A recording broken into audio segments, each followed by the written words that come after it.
बिस्मिल्लाहिर्रहमानिर्रहीम। आज स्टैट 404 का हम डिस्कस करने जा रहे हैं, तो अपने काम की तरफ चलते हैं, क्विज़ डिस्कस करते हैं। एमसीक्यूज़ को देखने से पहले जो मेन पॉइंट्स हम देख लेते हैं स्टैट 404 के, जो हमें पता होने चाहिए। सबसे पहले हमें पता होना चाहिए कि कौन सा जो कर्व है, कौन सा कर्व यूज़ होगा, कौन सा ग्राफ होगा तो कौन सी इक्वेशन यूज़ होगी, कौन सा टेबल होगा तो कौन सा ग्राफ यूज़ होगा, ये हमें सब कुछ पता होना चाहिए। सबसे पहले हमारे पास ये एक लीनियर लाइन है, लीनियर है, इसको कहते हैं स्ट्रेट लाइन। ये क्वाड्रेटिक है, ये जिसको हम कहते हैं पैराबोला। और ये क्यूबिक है, एस शेप है जो है इस टाइप की, इसको कहते हैं। तो हमारे पास क्या होगा तो हम लीनियर लाइन जो है स्ट्रेट लाइन यूज़ करेंगे।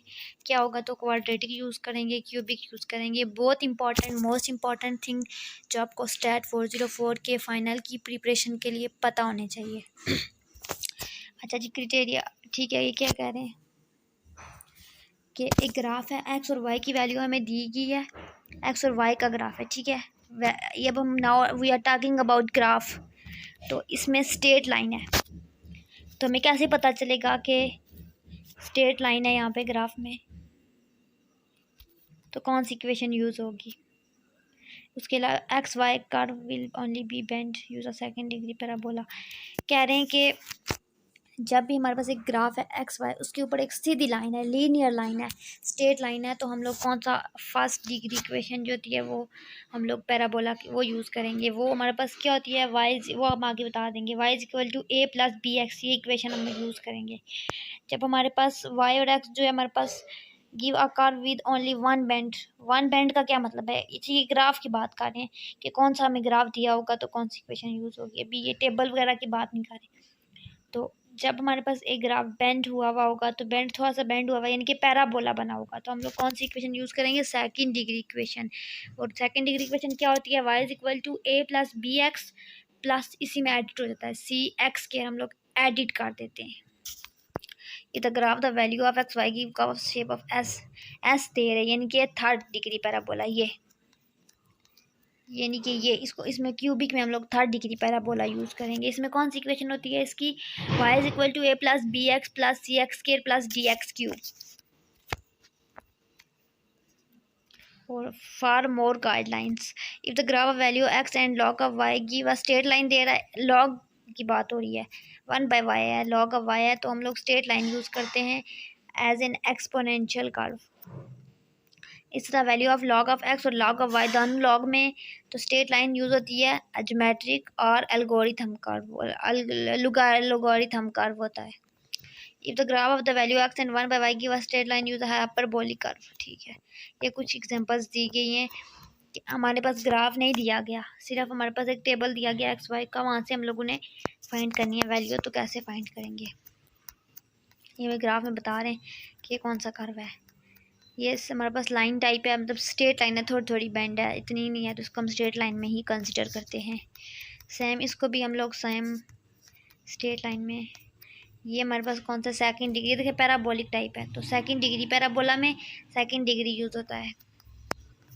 जैसे इस एग्जांपल को देखते हैं, जैसे हमें यहाँ पे वैल्यू दी गई है, ठीक है, टेबल के फॉर्म में दी गई है, और हमने बताना है कि इसमें कौन सी इक्वेशन यूज़ होगी, ये कौन सा कर्व है, या फिर ये फर्स्ट डिग्री है, सेकंड डिग्री है। तो इसका इजी सा वे, हम लोग इसका डिफरेंस निकालेंगे। अगर इसका डिफरेंस कांस्टेंट है, मतलब कांस्टेंट मतलब कि सारे उसके जो जितने भी डिफरेंस हम निकाल रहे हैं, सारे नंबर्स के वो अगर सेम है, जैसे फ़र्ज़ किया पहला 2 है, नीचे वाला भी 2 है, उससे अगला भी, and so top to bottom 2 है या 3 है, समथिंग एवरीथिंग, वो होगा हमारे पास फर्स्ट डिफरेंस।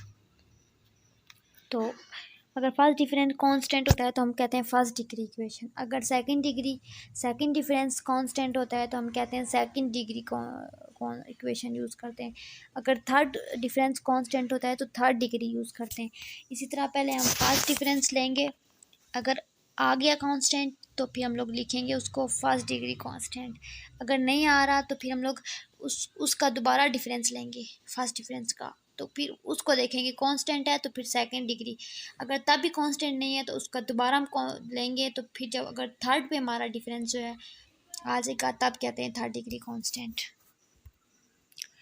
और डिफरेंस कैसे निकालते हैं और वो आपको एलएमएस में लेक्चर्स में मिल जाएगा। अगर आपको नहीं फिर भी समझ आ रही, स्टैट 404 से रिलेटेड कोई भी आपने चीज़ पूछनी हो तो sum of difference between actual value of Y and its value obtain from the filter regression line is always zero.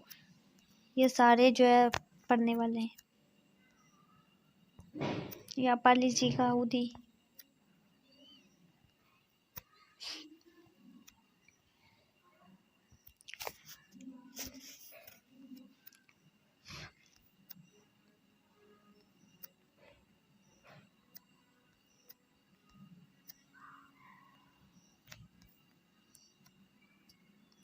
जो कोफिशिएंट ऑफ कोरिलेशन होता है वो -1 और 1+1 के दरमियान में होता है, उसके अलावा कुछ भी नहीं हो सकता, या -1 या +1 या इनके बीच में जो नंबर आते हैं। और इसकी जो रेंज होती है -इन्फिनिटी से इन्फिनिटी होती है। सही है। अल्फ़ा बीटा जो होते हैं वो हमारे पास पैरामीटर होते हैं, ये पॉपुलेशन के लिए यूज़ होते हैं ना, alpha beta.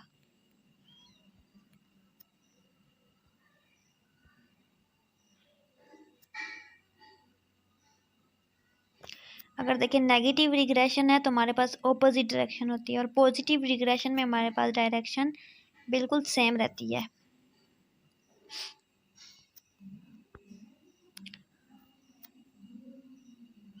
y is equal to a+bx, तो हमने क्या बताया था, मैंने a bx, ये हमारे पास a क्या होता है, हमारे पास सॉरी b क्या होता है, b हमारे पास स्लोप होता है, तो इसको स्लोप b कहते हैं और इसको रिग्रेशन का कोफिशिएंट b कहते हैं, तो इसलिए हम इसका a और b लगा रहे हैं।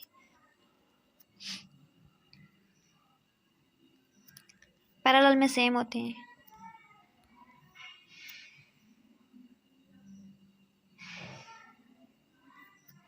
ए और बी को हम कांस्टेंट और एस्टिमेट्स बी कह सकते हैं। अगर B Y X is equal to B X Y है, ये दोनों इक्वल हैं, तो फिर एस एक्स और एस वाई भी इक्वल होंगे, दोनों आपस में इक्वल होंगे। जहाँ जहाँ पे ये इक्वल होंगे वहाँ पे ये भी इक्वल होंगे। तो यहाँ पे इसकी वैल्यू 1 है तो फिर उसकी वैल्यू भी 1 होगी क्योंकि इक्वल हैं। -1, ठीक है। ये मैं बता चुकी हूँ कि बी वाई एक्स इक्वल है तो फिर एस एक्स भी एस वाई के इक्वल होगा। ये हमारे पास 0.4 आ जाएगी, 1 0.75। अच्छा, ये हमारे पास ये फार्मूला लग रहा है, ये कौन सा फार्मूला लग रहा है, b is equal to B, हमारे पास b Y X is equal to -2 है and R X Y is equal to -1, B X Y is equal to हमने फाइंड करना है। तो वी विल सिंपल, हम लोग we will find by using the formula, and its formula is rxy is equal to under root, फिर हमारे पास आएगा B Y X cross B Y X, mean जो आर एक्स वाई है वो equal होगा इन दानों के प्रोडक्ट, यानी कि दानों मल्टीप्लाई होंगे अंडर रूट। तो ये फार्मूला यूज़ करके हमने वैल्यू डाली है। यहाँ पे हमें बी एक्स वाई नहीं दिया हुआ तो हम लोगों ने यहाँ पे अंडर रूट खत्म करने के लिए स्केल लिया एंड देन फिर वैल्यू पुट की एंड देन हमने आंसर निकाला, डैट इज़ -0.5। अब देख लें कि इसका आंसर -0.5 आया है। इसका आंसर या तो +1 या -1 के दरमियान में होगा, उससे ऊपर नीचे कभी भी नहीं होगा, -2 कभी भी नहीं होगा, क्योंकि हमने बता दिया पीछे कि इसकी क्या है, -1 से +1 है। If B Y X is equal to 1.6 and B Y, then इसमें भी वही फार्मूला लगेगा, R X Y is equal to under root B Y X B X Y वगैरह।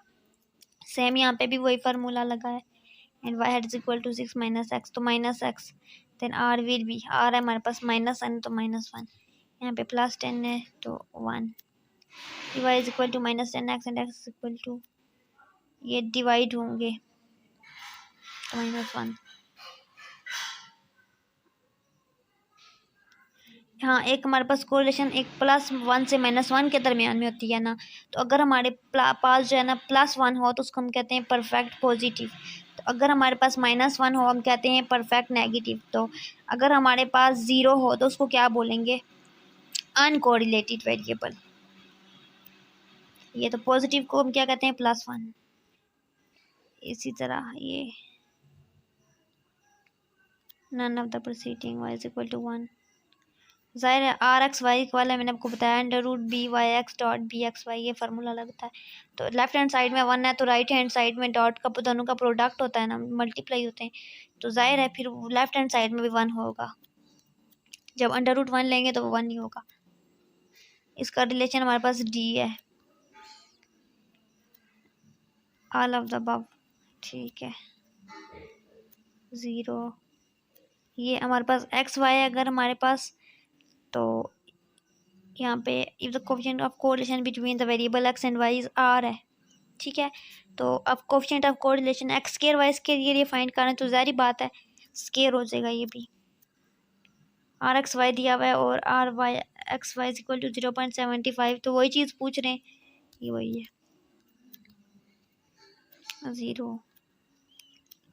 ये अब देख सकते हैं अब देख लीजिएगा ये where R X is less than 0, तो फिर बी मैंने क्या बताया था, ये दोनों R X Y is equal to under root B Y X dot B X Y है, दोनों का प्रोडक्ट है। तो लेफ्ट हैंड साइड अगर हमारे पास जो आर है वो 0 से लेस है तो फिर जाहिर बात है ये चीज़ भी 0 से लेस ही होगी।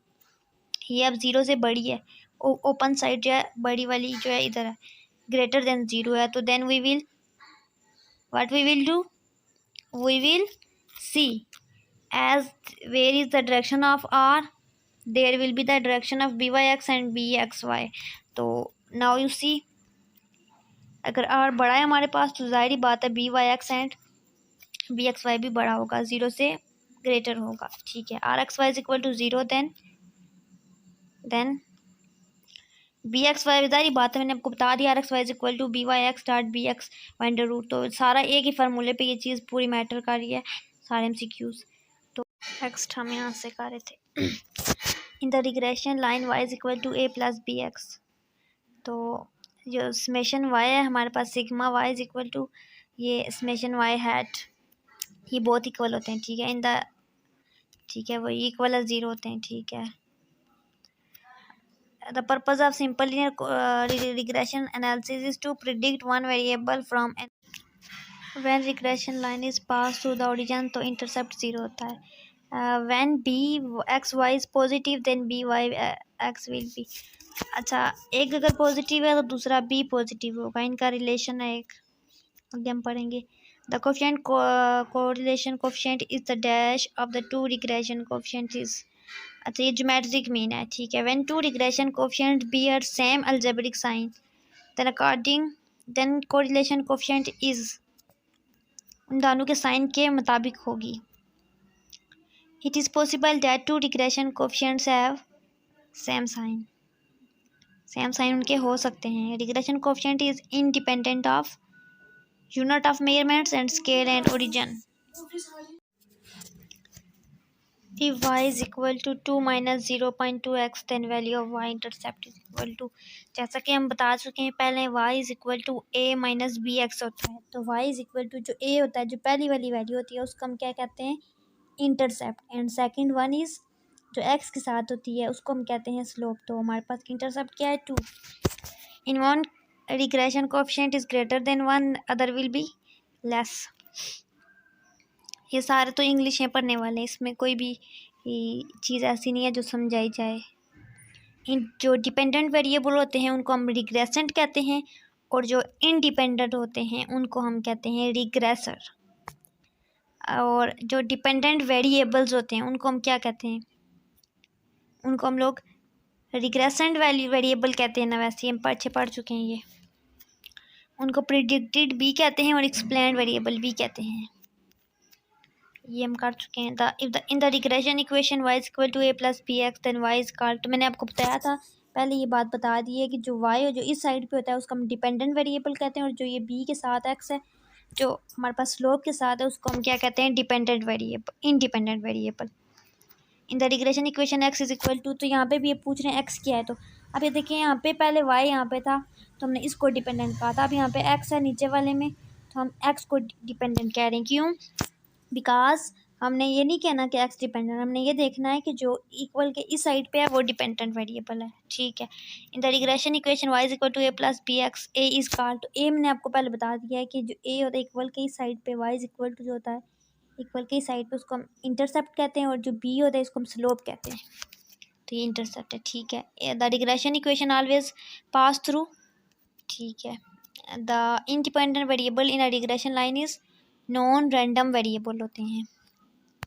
The graph show the paired value of x, paired points of x, I, y, j is called scatter diagram. The graph represent the relationship that is, अच्छा जो ओरिजिन से ग्राफ जो ये देखिए ओरिजिन से जा रहा है x भी ज़ीरो y भी, तो ये स्ट्रेट लाइन जा रही है तो हम इसको क्या बोलेंगे, लीनियर। अच्छा जी, ग्राफ रिप्रेजेंट, ये भी स्ट्रेट लाइन है, ये भी लीनियर है, मगर ये रिवर्स डायरेक्शन है, ये इसके जो ये देखिए ओरिजिन से नहीं जा रहा, ये इसके वही लाइन है, उलट है, ऊपर वाला ओरिजिन से जा रहा है, इनके एक्स और वाई का जो ओरिजिन होता है 0 0 से, तो इसको लीनियर तो बोलेंगे, मगर रिवर्स है तो negative. When the regression line pass through the origin then intercept, जब ओरिजिन से पास करती है 0। A process by which we estimate the value of dependent variable on the basis of one or more independent variable is called regression. Least square method indicates regression line sum of square of the deviation of the points कहाँ पे होती हैं, minimum होती हैं।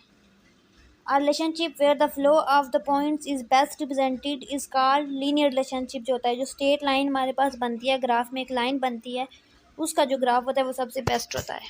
All data point following along a straight line अगर है तो वही बात है, स्ट्रेट लाइन में जो पॉइंट्स होते हैं, स्ट्रेट लाइन अगर बन रही है ग्राफ में तो उसको लीनियर रिलेशनशिप कहते हैं। The value we would predict for the dependent variable when the independent variable are all equal to 0 is called, dependent variable क्या होता है, हमारे पास इक्वेशन होती है ना y is equal to a plus B X, तो y जो होता है इस साइड पे, एक साइड पे वो डिपेंडेंट होता है ना, तो जो x होता है वो इंडिपेंडेंट होता है, तो क्या कह रहे हैं, तो y is equal to a plus B X, तो a जो हमारे पास होता है वो इंटरसेप्ट होता है ना, तो ये क्या कह रहे हैं, we will predict the dependent variable when independent variable are all equal to 0। Independent variable जब 0 हो जाएंगे तो वो क्या होता है, intercept. The predicted rate of the response of the dependent variable to change independent variable is called slope. The slope of regression line जो होता है उसको हम लोग रिग्रेशन कोफिशिएंट ऑफ वाई और एक्स भी कहते हैं। In simple linear regression the number of unknown constants कितने होते हैं उसमें, 2। In simple regression equations the number of variables भी 2 होते हैं। If the value of any regression coefficient is 0 then 2 variables are independent. The straight line graph of the linear equation y is equal to a plus bx slope will be upward if, अच्छा ये देखें equation जो है y जो है ये हमारे पास dependent होता है, और a जो होता है जो x होता है वो इंडिपेंडेंट होता है, और a जो होता है इसको इंटरसेप्ट कहते हैं और b को हम स्लोप कहते हैं। ये आपने इक्वेशन याद करनी होगी। क्या कह रहे हैं, अगर स्लोप ये इनके ऊपर जा रहा है तो स्लोप क्या होता है, b स्लोप होता है हमारे पास। स्लोप अगर ऊपर जा रहा है, अपवर्ड जा रहा है, बढ़ रहा है, तो फिर स्लोप क्या होगा, 0 से बड़ा होगा ना, यानी कि b हमारे पास बड़ी होगी। क्यों b बड़ी होगी, क्योंकि हम स्लोप की बात कर रहे हैं और b को हम स्लोप कहते हैं, और स्लोप बढ़ा है तो b मतलब स्लोप बढ़ा है, अपवर्ड जा रहा है ना। Same straight line y is equal to a plus B X, अब डाउनवर्ड जा रहा है, जब डाउनवर्ड जा रहा है तो वही बात